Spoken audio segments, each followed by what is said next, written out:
journey that I've done. Obviously, I've walked this before. Hello, I'm Richard Vobes, the Bald Explorer. You join me in my edit suite, actually. I'm just putting together a video for tomorrow, which will go out tomorrow morning. I wanted to make this video because recently, since the crisis and having all of us been locked down, I've been trying to make two edited videos a day. I used to just make one video a day, but because we've all been locked down and our restrictions on getting out and about and doing other things or even going to work has forced us to try and keep ourselves amused, I figured that the more content I could make would help. Of course, that's doubled my workload, and the restrictions have meant that, as you will have noticed, a lot of the out and about videos recently has been in my immediate area, and there's been a whole debate about what we can do, what we can't do, how far you're supposed to be able to go for your designated daily exercise, whether that's walking, cycling, running, or whatever, and how long that is, whether you can walk several miles and get out into the countryside. We know that we've been encouraged not to get into a car. So, and I've not got into the car and driven anywhere, as you know, and most of where I walk is from my house in Worthing, possibly down to the beach, around some of the local streets. I walked a mile up the other day, yesterday I think it was, to Broadwater, and walked around there. There are a few more places, but I'm rapidly running out of what is feasible. I've dragged my bicycle out of the shed and I've pumped up the tyres and got it into some form of working order, so I can go and use my one form of exercise, which would be on a bike, and still film myself in some areas. So I'm trying to keep the heritage landscape and nature in terms of exploring this marvellous country, although at the moment it is pretty much localised to where I live, and within a mile or so's square radius or circumference. And for those people who are worried, and I get a fair amount of flack on the comments I get lots of lovely comments, and thank you so much for that. I really appreciate that, and people do say how this sort of thing is useful to see a little bit of outdoors when they can't get out themselves. But I do get a bit of flack from people who are worried and think that we're not allowed out at all, that we've got to stay indoors. But actually, if you listen to the government guidelines and we all keep our social distances, we are allowed out. We're not completely imprisoned, and we do have our daily exercise. And for those that are worried that because I can go out, that filming is perhaps not part of that, let me just reassure you, when I go out, I have a tiny little camera, a GoPro it is, and it's on a stick, and I'm simply holding it like this, filming myself as I walk. I'm aware of everything around me, of course, and I keep my distance from everybody else, and people are keeping their distance from me. So it does work, and it is safe, and people are going out. They're going to need to get out because we'll all go absolutely bonkers if we're all trapped inside our houses. Now, one of the things I wanted to say is that while I have been able to produce two pieces of edited video, and also I do two live streams, one on the Bald Explorer, which is a reading of J.B. Priestley's English Journey, a book that was published in 1933, which is part of my quest for England, looking at England. And this is a fascinating story, and I'm doing my best to read it as clearly as I can, completely from sight reading. And I do it live so people can put it on, they can do a bit of housework and put it on in the background and what have you. And of course you can watch the pre-recordings of them afterwards. But you can interact at the same time, which is actually quite fascinating because people have, they've heard me read a section of, earlier today I think we were talking about the Black Country, and we mentioned one particular dairy. And somebody said that they had a family relation, his granddad I think it was, had worked at that dairy. And it was just as J.B. Priestley had described. And that's one of the fabulous things about the live stream, is people can engage and you know, I'll talk to them. So that's something. I also do a live stream every night now called The Vobes Show, which is an interactive show, and it goes out at 8 o'clock British Summer Time on the Vobes Show YouTube channel. I'll put the link in the description. That goes out at 8 o'clock. It's a sort of community show.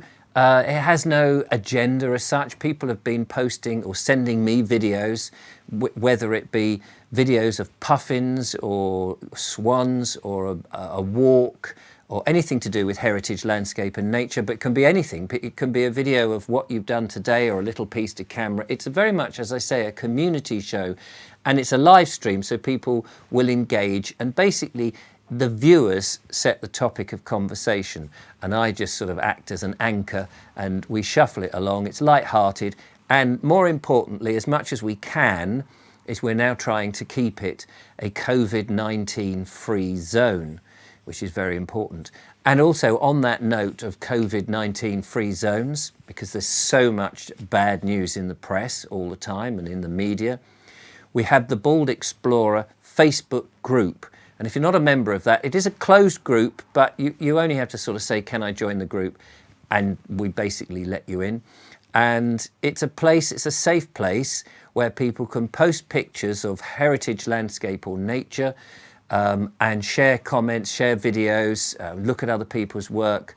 And it is, and we've made an absolute point about it, it's not a place for memes and news items and those sort of things of the current crisis, because people just need a bit of time out from that. Obviously, people want to keep up to speed with what's going on, but they also want these little safe spaces where they can spend an hour or so just watching other people's videos. And we have a number of people who are producing videos, people who post pictures, people who put up related articles, and it's a nice community. So you'll be very welcome to go and check that out. I'll put the link in the description. But what the other thing I want to say, although I'm doing these two videos, as I say, I may have to curtail the second video, which has been now been going out in the afternoon. So I'm hoping to continue making two videos, but they won't be every day. So you might get a second video every other day. I'll see how it is. It's just the workload is quite hard. And also, of course, because I'm limited on where I can go, it's very hard to give you anything that's not from this local area. But there's lots of things I can do. I can go back into my quite extensive archive now and repost some videos that I've done before, or re-edit them, reinterpret them, or talk about or add to them, or something like that. Also, I have got numerous books which, not suggesting that I read them, but I can go through them and do some form of presentation about some of the history and some various topics. But in order to do that, of course, I need some time out to actually prepare and put that together.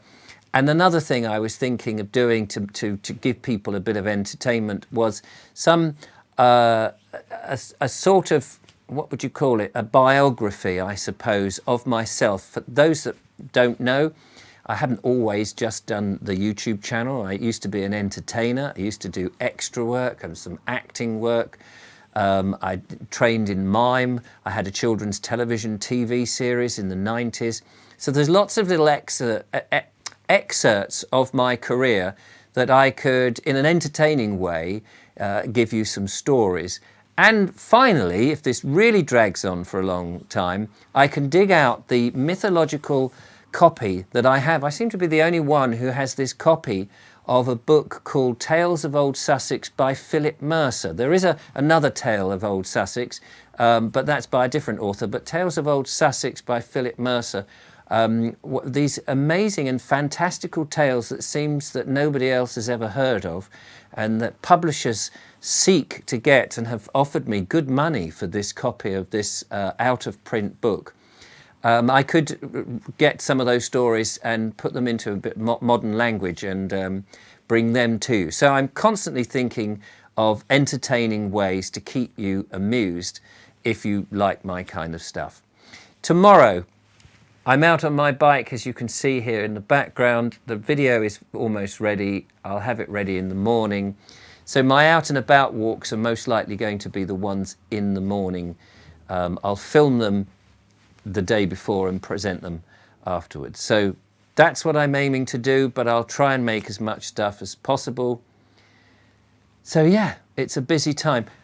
Please stay safe, look after yourself, don't forget to wash your hands, and do, if you can get out and you need that space, do so for your daily exercise. I think it's important, but at the same time, keep the social distance, be careful, use your common sense. Try not to go out when the world and his brother is out, and don't go to the beauty spots, or don't go in your car if you absolutely can help it. All the usual stuff. We've all got to be pragmatic and sensible about this, and we'll all get through it somehow or other. If you've enjoyed this, help the algorithm along by giving me a thumbs up, and do tell your friends about the channel. That really helps, especially if people can't get out. There's lots in my back catalogue of places I've gone, not just in Sussex, but a lot around the UK, a lot in Shropshire, up in Cumbria, in Norfolk, in Dorset, in Somerset, lots of different places. And it's a real shame, because I was hoping to present a whole load this year of different counties and different videos. But when this is over, rest assured, we'll be not doing anything in Worthing for a long time. Take care. Thanks for watching. I'll catch you on the next one. Bye-bye. Right, back to the edit, I suppose. Now, where was I?